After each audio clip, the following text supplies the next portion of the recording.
because you look at how they built their team. And look at all the other teams that are in that area that are surrounding them. The Lakers go add LeBron. The Dodgers are adding stars. Right. The Chargers are adding stars. The Angels have Mike Trout. It's like, shame on them if they did allow this to happen, but I'm going to ask this question anyway. Did the Rams allow the pressure of being in Los Angeles to force them to make bad football personnel decisions simply because they wanted to continue to keep the interest of the fans? Well, on the surface, it appears that way. My opinion, no. I'll say it again, no. Anytime you're in the a major league sport, you always want to put the best players out there that you possibly can. I don't care what city you're in. Doesn't make any difference what city. You want to make sure that you put the best possible team that you can go ahead and do it. You follow me? That's it. I mean, that's how I feel about it. And the way I look at it is, whatever market you're in, whether you're in New England, New York, doesn't make any difference. If you win, you put people in the stands. If you don't win, guess what? You're screwed. Nobody will show up. They won't. So I disagree with that. I don't buy it. It's a question that many have thrown out there, and I just had to go ahead and ask that just simply because it's very baffling to me how this NFL team went about building their football team like it was an NBA team. Right. I agree. But the bottom line is, I'm going to say what I just said. I don't think the Rams are looking to try to put star power in there. I think they're looking to field the best possible football team that they can. Whether we agree with the decisions or the moves they made, I don't know. I don't think so.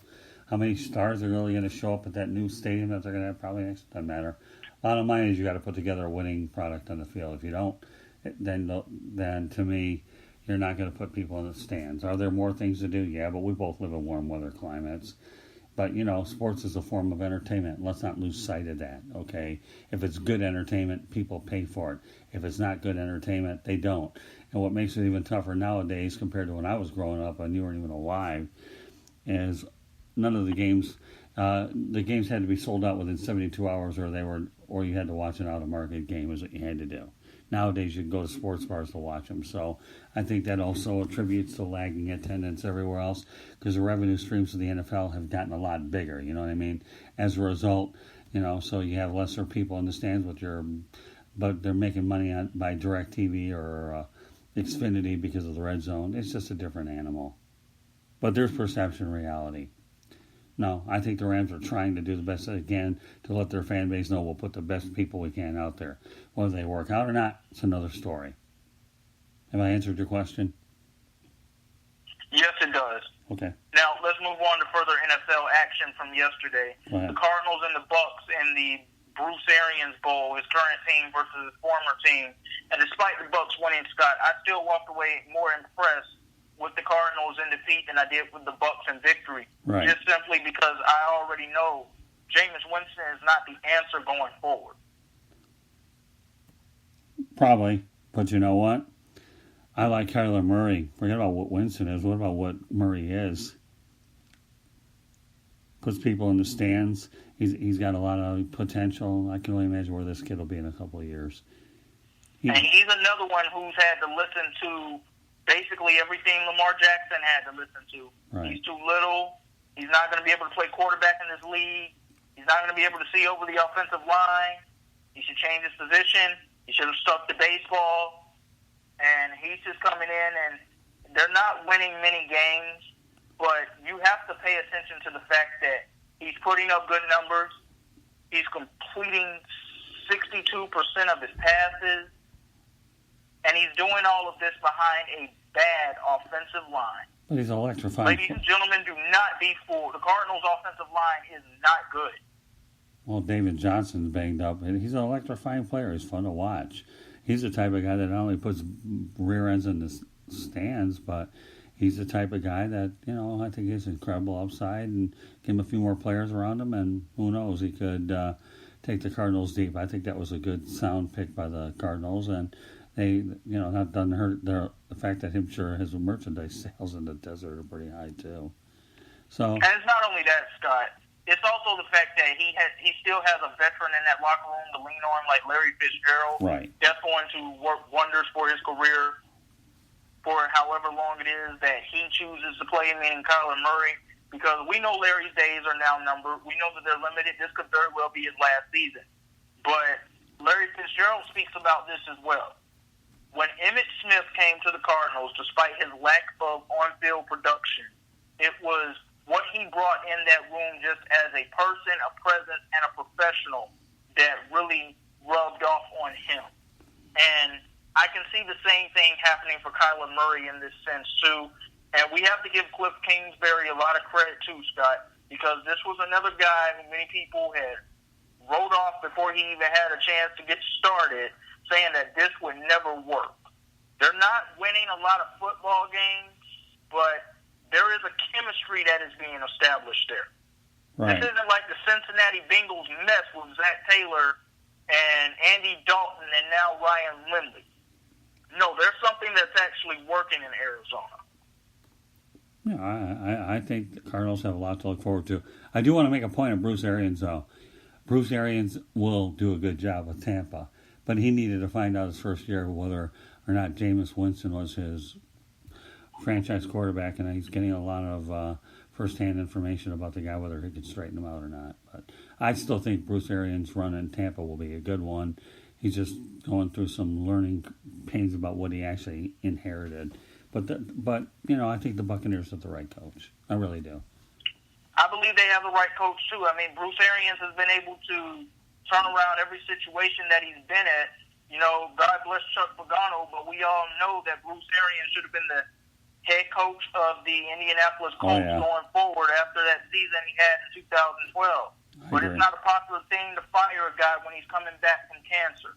So we knew that wasn't going to happen. But it led him to another head coaching job, so it doesn't matter. But I do agree with you. I think that Arians would have done a good job in Indianapolis. And again, when you consider who he would have had as his quarterback, what do you expect from the guy? Really? I mean, works with Andrew Luck. But, Bruce Arians has always been a great offensive mind. And the Tampa Bay Buccaneers, they have players on both sides of the football. Right. Don't let the record fool you, ladies and gentlemen. Shaquille Barrett has been a steal for them. I still like Vita Vea, Levante David, the seasoned veteran on the team. They have a lot of good dynamic receivers too, Scott. Mike Evans, Ronald Jones, O.J. Howard, the tight end. Ronald Jones. They have a lot of good dynamic weapons.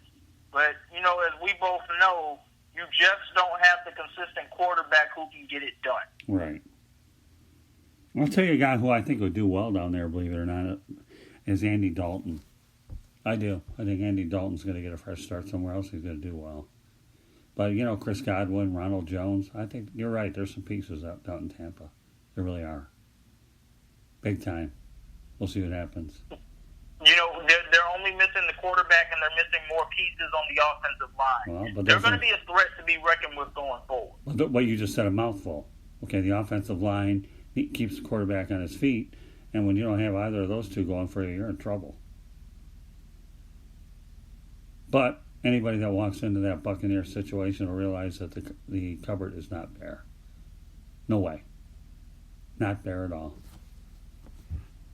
I'm with you. 110%. Any other NFL news you want to talk about? Well, I want to go back to the Colts and Dolphins game, and I just want to speak about just how disappointing that was by the Indianapolis Colts. I know that Jacoby Brissett did not play yesterday, and Brian Hoyer is what he is, but that's another team, Scott. They have enough players. They have enough weapons that they should have been able to pull out this win. They should have been able to beat that football team yesterday. And you don't really know what to expect from the Indianapolis Colts on a week-to-week basis, because sometimes they look like an average football team. Sometimes they look like a playoff football team. But, Scott, I'm going to say it now. I don't believe we'll see that team in the playoffs this year. No. It's too much going on with that quarterback position. Well, Brissett gave him hope, but unfortunately Brian Hoyer is a career backup. But, the Miami Dolphins lost Beating the Colts was definitely a devastating jolt for the Colts, for sure. So, yeah, it's okay. I still think Frank Reich is doing a good coaching job considering what he walked into with the abrupt retirement of Andrew Luck. But Frank Reich. Here's what I'll say in regards to Frank Reich. He's a good coach. He's definitely missed in Philadelphia. No, I disagree with that. I totally disagree. I think he was ready to be a head coach. It's a situation where if he could weather the storm and keep him around 500 a little bit more, to me, it's an excellent coaching job. Frank Reich's a great football mind. You know, sometimes when you plan for OTAs, training camp, thinking you're going to have somebody, another guy, even though he's part of your system, you're forced to change the offense around in the middle. It's hard. And you know why I can say that? Because you and I have experienced such rapid changes during the course of the year. You know where I'm talking about. Or it's hard to change your game plan midway through the year. You know what I mean? So I know that. Yes. So I think Frank Reich's happy to be there. I think it was a great hire for the Colts. He will be fine in Indianapolis. And you know what? Oh, no, the Colts. And hold on. Let me finish. I want to correct something really quickly. I'm not saying that he misses Philadelphia. I'm saying that he is missed in Philadelphia. Okay, well, good. And I'll tell you the main reason I'm saying that. Okay. Carson Wentz does not look like the same quarterback at all since Frank Reich has left. Now you can blame it on the injury, but I'm not doing that because Carson Wentz would have been the MVP of the league in 2017 had he not gone down with that knee injury. Right. Well, but he was putting up huge numbers in that system, and the offensive coordinator of that system was Frank Reich.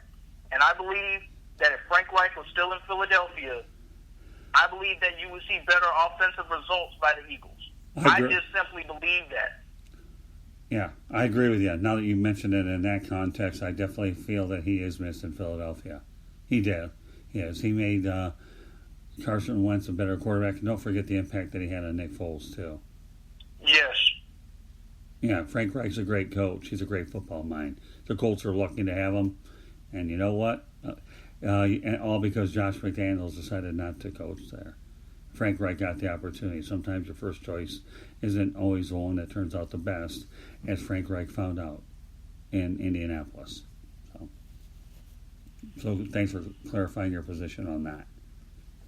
Okay, college football, you ready? Yes. Or do you want to talk more pros? Well, let's talk a few more pros because you brought up one word yesterday that really described one o'clock game yesterday in particular. You brought up the word impact, and that's exactly what the Atlanta Falcons decided to bring to New Orleans yesterday. But, you know, Scott, I'm not going to act like the typical Falcons fans out there. I'm not a Falcons fan anyway, for the record, ladies and gentlemen. I'm a Pittsburgh Steelers fan. But I still do support my home state teams. Now, with that being said, I walked away with two questions yesterday. Where has that been, and why are we just now seeing it? Because with the type of performance that they put on yesterday, Scott, they continue to show fight like this. Dan Quinn might honestly be saving his rear end for another year. Oh, Arthur Blank isn't the type of guy that likes to fire guys midway through. I think everybody seems to... They don't know Arthur Blank well. I've never met the guy, so I can't say anything. But Arthur Blank is a very patient guy. Sometimes, you know, it goes back to the old saying, and that's this, okay? Who do you have to replace him? Are there any other guys that are ready to be NFL head coaches? Or do you just say he had a really rough year? Maybe you give him a reprieve. Who would be a logical choice to go to Atlanta? Well, I'll tell you one guy who isn't. Steve Sarkisian. He got run out of Atlanta. And I'm joking. Well, I am joking, but I'm not.